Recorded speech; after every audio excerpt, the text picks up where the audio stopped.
प्रकाश मालूम है किसे कहते हैं? प्रकाश, ये प्रकाश नहीं जो शायद अभी लगा नहीं है। अच्छा, ये जो आज लग जाएगा पूरे पंडाल में, ये रोशनी नहीं है, इसे प्रकाश नहीं कहते सजनों। प्रकाश मालूम है किसे कहते? प्रकाश माने वो प्रकाश पुंज, वो परमात्मा जो सारी दुनिया को, देखो ये जो बल्ब जल रहा है ना, ये जनरेटर से है। अभी जनरेटर में तेल खत्म तो ये लाइट खत्म। मालूम है बिजली आती है ना, घर में रोशनी कर देती है, बिजली चली जाए तो अंधेरा। दीपक आप जलाते, तेल रहेगा तब तक जलेगा, तेल खत्म तो अंधेरा। सजनों ऐसा प्रकाश जो कभी समाप्त ही नहीं होता, वो प्रकाश ही सजनों चित्त है। और ऐसा प्रकाश क्या है मैं बताता हूँ, जो सूर्य को रोशनी देता है, जो चंद्रमा को रोशनी देता है, जो तारों को चमक देता है, हमारी आंखों को जो रोशनी देता है, आपको बोलने की, हंसने की, चलने की, बैठने की, गाने की, बोलने की है सजनों शक्ति देता है, उसको हम चित्त कहते हैं। प्रदीप भाई अकेले हैं आप, उसको मालूम है क्या कहते हैं? चित्त, सत चित्त। चित्त माने वो प्रकाश जो जिसे किसी के प्रकाश की जरूरत नहीं है, जिसे किसी की रोशनी की जरूरत नहीं, जो खुद में प्रकाश माने, वो प्रकाश पुंज परमात्मा ही सजनों चित्त है। सत चित्त। और दूसरा शब्द है आनंद। अब मैं आपको आनंद की परिभाषा समझाऊं, और बहुत सरल, आप सबके समझ में आएगी आनंद की परिभाषा। आनंद किसे कहते हैं? पहले तो मैं कामन की परिभाषा कहूं, हम लोग आनंद किसे समझते हैं पहले ये सुन लो। आनंद तो बहुत बाद की चीज है, हम किसे आनंद समझ बैठे हैं वो बताते हैं। तो मालूम है बुजुर्गों, भाइयों, हम आनंद किसे समझ बैठे? मैं सच कहता हूँ, मैं अक्सर कथा करने जाता हूँ डिस्ट्रिक्ट फिरोजाबाद, सिकोहाबाद, ये फिरोजाबाद में पड़ता है। सिकोहाबाद के उस साइड में गंगा, वो जमुना किनारे, भैया सुनना मेरी बात, वैसे भी आज ज्यादा समय नहीं रहेगा, मुझे पता है कलश यात्रा वाय दिना अपनी अपनी पड़ती है सब जाने की, लेकिन कुछ समय आप शांति से बिताना कथा में। जितना समय आज लग रहा है 1-1.5 घंटे और प्रसंग बोलूंगा मैं, तो आप बड़े मन से 1 घंटे प्रसंग सुने भाव से। देखो मैं जमुना किनारे कथा करता हूं, तो मैंने एक लड़के से ऐसे ही पूछ लिया, परीक्षित जी महाराज, जगपति जी, मैंने कहा आनंद क्या है? तो वहां की भाषा बड़ी अजीब है। बोलो महाराज हो कह रहा हूं सुनो, आनंद पतो कहते कहें मेरे कहते। बोले महाराज बढ़िया सी कथा है जाए, फिर आलू खुद जाए तब कथा हो। बड़े बड़े डेल हो खेतन में, उन पे बैठ के मालपुआ कम से कम 20 खा जाऊं और डकार मार के तब कहूंगा कि अब आयो आनंद। बोला आनंद है मालपुआ खा करके डकार मारना। मैंने कहा गलत। हम और आप भी ऐसे ही करते हैं, जब खाना खाया ना तो खाना खा के बोले आनंद आ गया। सजनों ही आनंद नहीं है, आप बिल्कुल गलत फहमी में हैं। भोजन करने के बाद होने वाले उस सुख को हम आनंद कहते हैं, वो आनंद नहीं है। अब आप पूछेंगे आनंद क्यों नहीं, तो सुनो बड़े गौर से, एक एक शब्द सुनना। अगर ये मालपुआ खाना आनंद है तो रात में 20 की जगह 25 खा ले, सवेरे पता चले आनंद है का है। आनंद नहीं है ये, वास्तव में ये आनंद मालूम है क्या है? आनंद का विषय ही अलग है, बस यही तो होता है।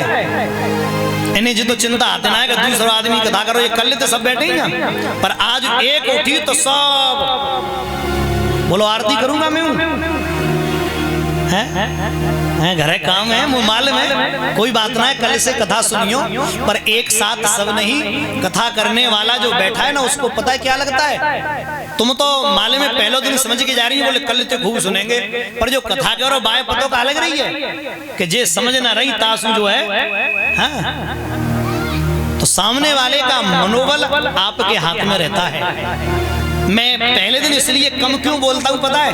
हर जगह कम कथा होती है, आध घंटे क्यों होती है? क्योंकि पहले दिन आदमी को लगता है पहला ही तो दिन है, कर लेते आएंगे। तो जितने बैठे हैं थोड़ा समय निकाल कर बैठे भाव से, मेरी प्रार्थना है। आनंद समझिए भाई बहन, आनंद केवल और केवल ये मालपुआ खाना आनंद नहीं है।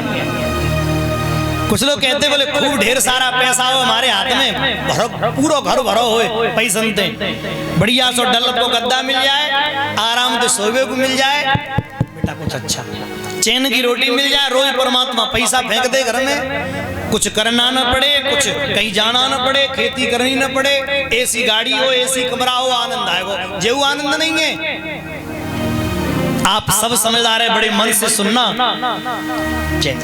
आप किसी कमरे में जाना और वहां आप एसी चला लेना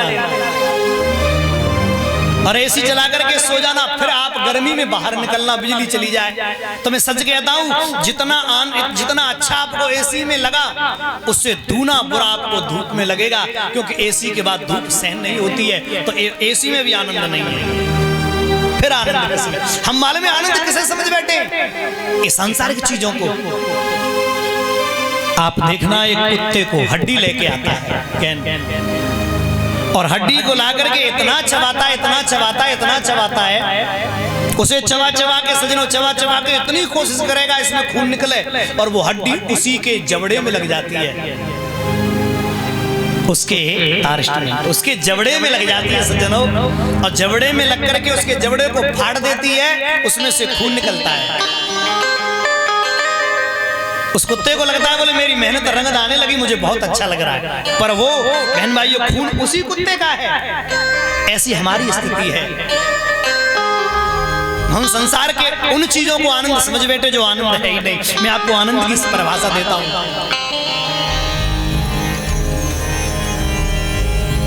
मान लो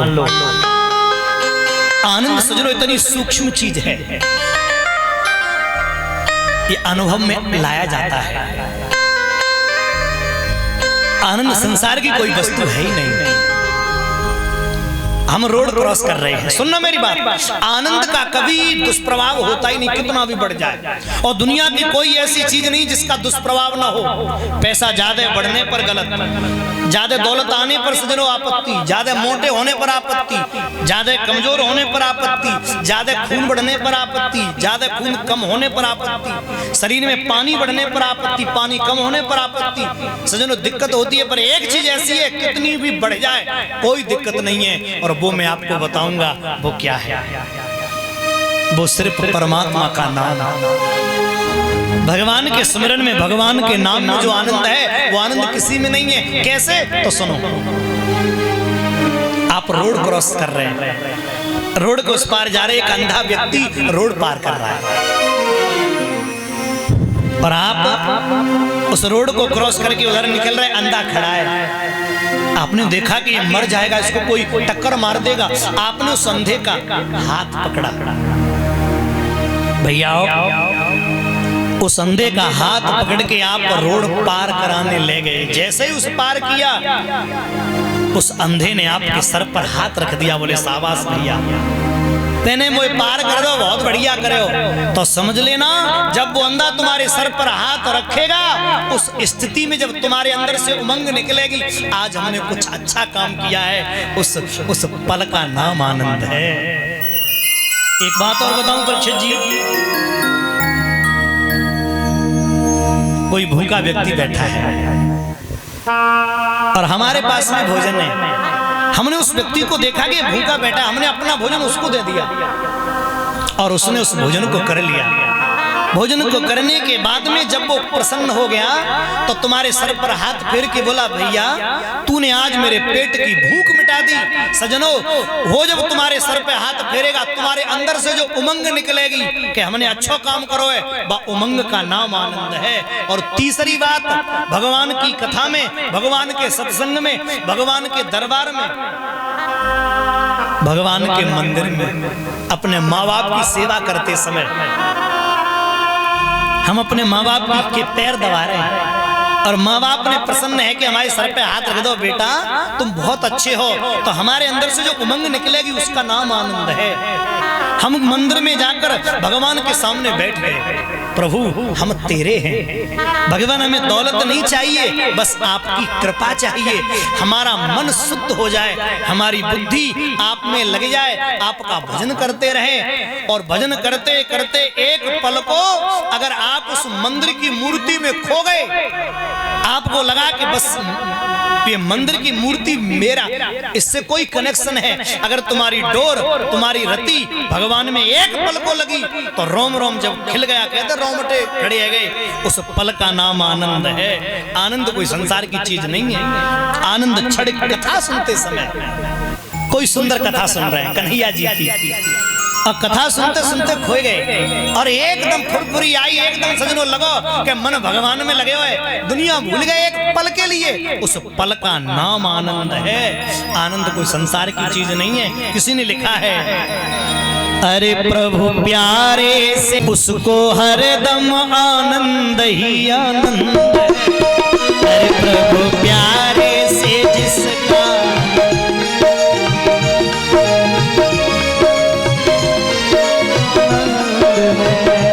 उसको हरदम आनंद ही आनंद है। गाइए ताली बजा के, हरदम आनंद ही आनंद है। उसको हरदम आनंद ही आनंद है। उसको हरदम आनंद ही आनंद है। अरे प्रभु प्यारे से जिसका संबंध है, उसको हरदम आनंद ही आनंद। प्रभु प्यारे से जिसका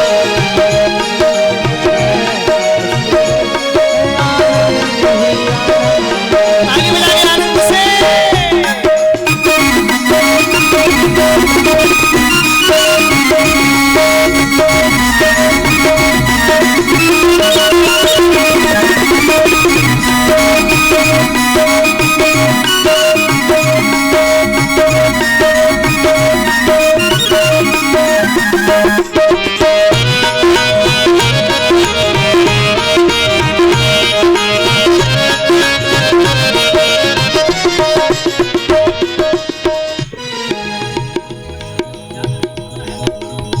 तो गाइए प्यार से, जिसकी बाड़ी में कोयल की कूक है, जिसकी बाड़ी में कोयल की कूक है, जिसकी बाड़ी में कोयल की कूक है, जिसकी बाड़ी में कोयल की कूक है।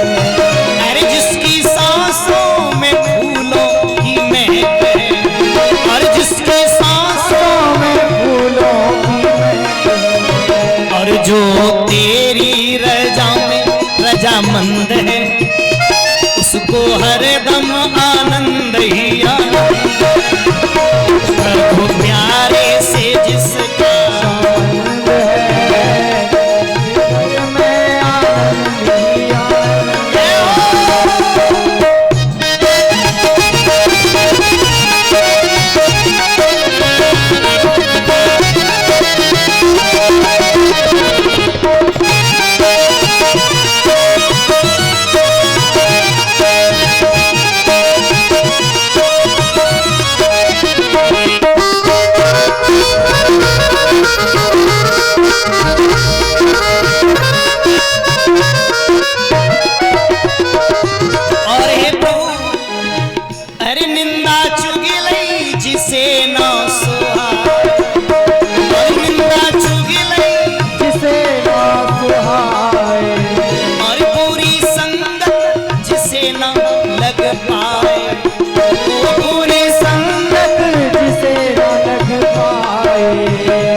जो तेरी रजा में रजा मंद है, उसको हरदम आनंद ही आनंद। प्रभु प्यारे से जिसका आनंद से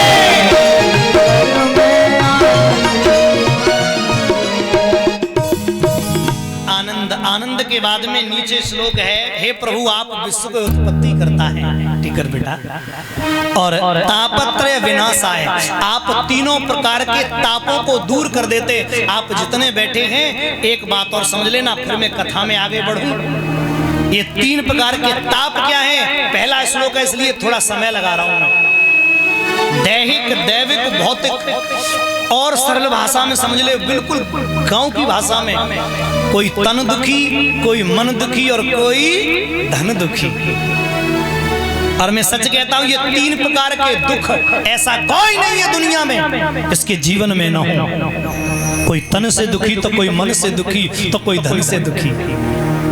कोई तन दुखी कोई मन दुखी, कोई धन बिन रहे तो उदास, थोड़े थोड़े सब दुखी सुखी राम के दास।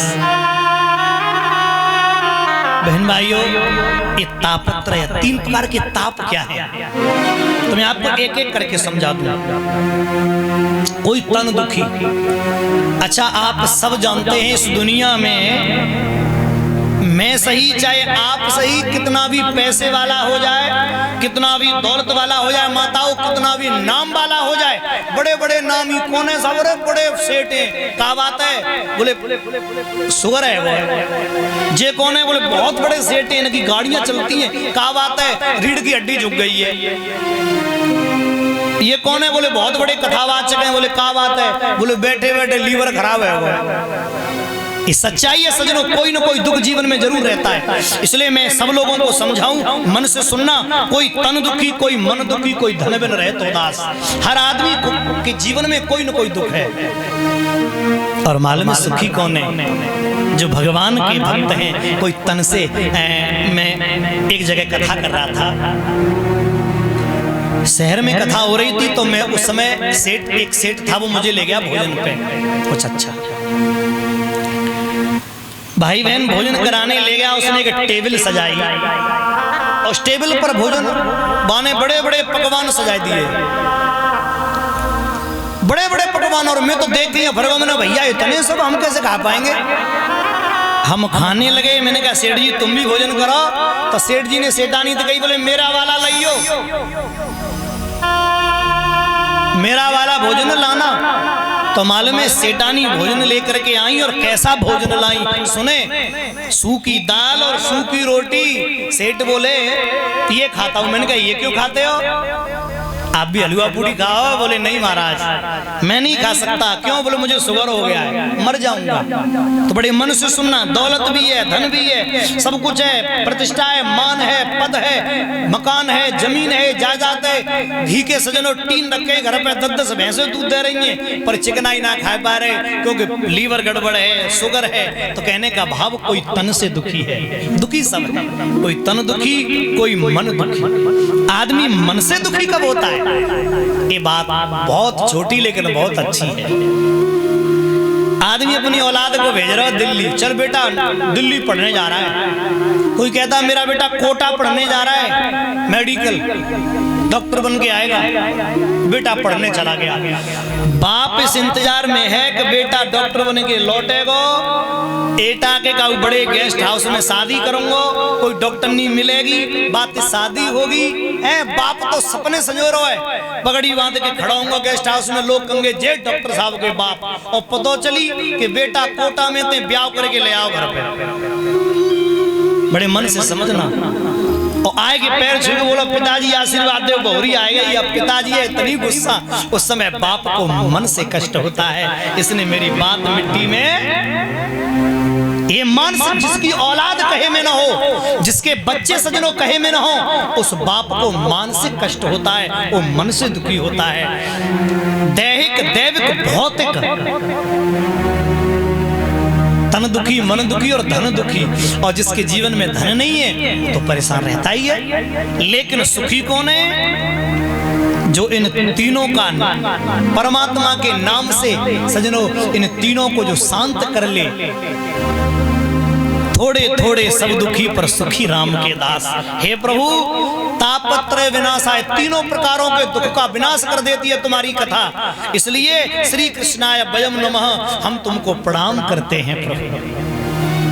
भैया इस श्लोक की व्याख्या के बाद अब हम समझेंगे बड़े मन से भगवान की कथा।